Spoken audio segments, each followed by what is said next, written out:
कल आते वक्त सड़क के किनारे लगे रंगीन गमले लेते आना, छत में छोटा सा गार्डन बनाऊंगी। अरे 2 महीने बाद तेरी शादी है, ससुराल जाकर ही सजाना, वही तेरा असली घर होगा।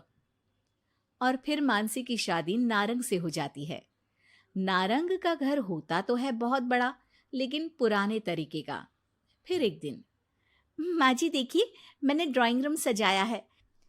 ये नया बड़ा टीवी और सोफे कैसे लग रहे हैं माँ जी? अरे ये सब नहीं चलेगा। यहाँ मेहमान आते हैं तो आराम से खटिया में बैठेंगे, सोफे में कहाँ पीठ सीधी करेंगे। और रंगीन टीवी का रिवाज हमारे घर में अभी नहीं आया है, समझी? सास मानसी को लगभग फटकार से लगाकर वहां से चली जाती है। वो सास से माफी मांगकर कमरे को फिर से पुराने जैसा ही सजा देती है। एक दिन किचन में मानसी सब्जी बना रही होती है कि तभी उसका पति वहां जाता है। अरे ये क्या कहते हैं इस सब्जी को? परवल जी, हमारे मायके में तो खूब बनती है। आज मन था खाने का तो सबके लिए बना दिया। अरे खाने का मन हो तो अपने घर पर जाकर खाओ ना।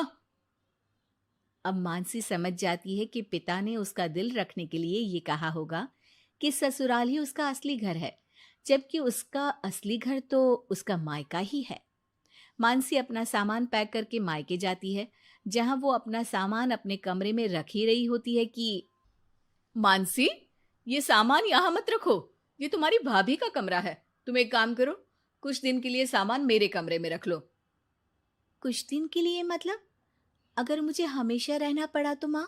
अरे शुभ शुभ बोलो बेटी, हमेशा क्यों मायके में रहेगी? बेटी का असली घर तो उसका ससुराल ही होता है। मानसी को माँ की बात समझ में नहीं आती कि आखिर कौन सा घर उसका है। वो इसी उधेड़-बुन में अपने कमरे में जाती है जो शादी से पहले उसका हुआ करता था।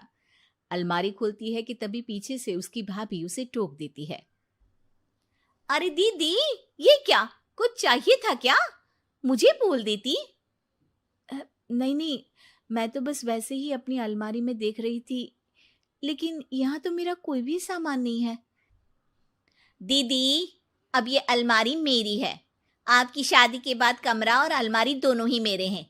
अगर आपको यहाँ आना है मेरे कमरे में या अलमारी से कुछ चाहिए तो आप मेरी इजाजत ले लीजिएगा। मानसी को भाभी की बात बहुत बुरी लगती है। वो सीधे माँ के पास जाती है। माँ, वो तो मेरा कमरा था। हाँ बेटा था, लेकिन अब तो तेरी अलमारी तेरे ससुराल में है ना। हाँ, लेकिन वहां तो मैं अपने अनुसार कुछ भी नहीं कर सकती। हर बात पर सास से पूछना पड़ता है। उनके कहे अनुसार ही घर पर रहना पड़ता है। और अब यहाँ भी तुमसे और माँ से पूछना पड़ता है।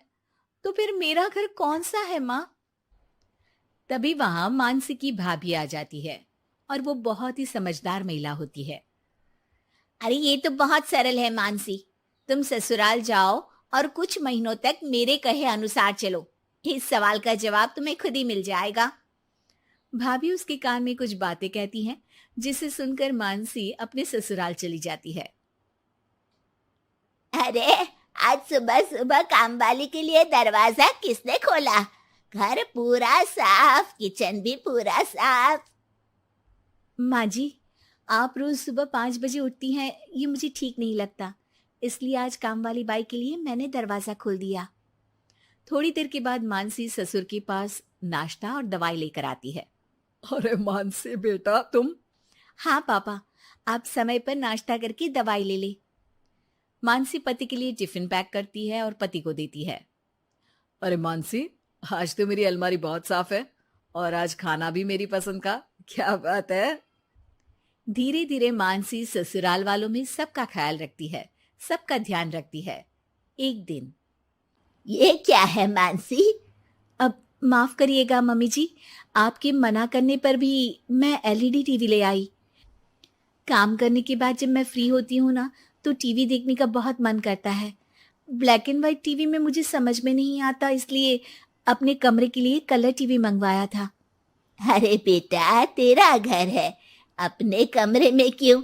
ड्राइंग रूम में ही टीवी लगवा दे, हम भी देखेंगे। मानसी सास की बात सुनकर खुश हो जाती है।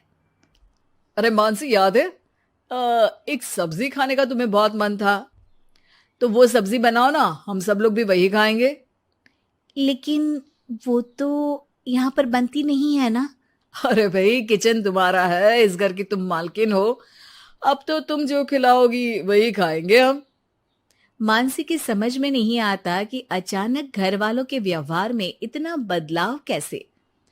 वो अपनी भाभी के पास मायके जाती है। भाभी, आपके कहे अनुसार मैंने सबका ख्याल रखा। घर की हर छोटी जरूरतों को मैंने खुद पूरा किया। और अब तो घर का हर सदस्य मुझे ही घर की मालकिन मानता है। लेकिन ये क्या फॉर्मूला थी भाभी, समझी नहीं मैं। देखो मानसी, घर किसी एक का नहीं बल्कि पूरे परिवार का होता है। चार दीवारी ईंट कंकड़ से बनने वाला घर अपना तभी होता है जब हर व्यक्ति अपनी जिम्मेदारी समझ उन चार दीवारी को घर बनाए। और ये तभी मुमकिन होगा जब आप खुद उस घर को अपना मान कर रहें जहां आप रहते हैं।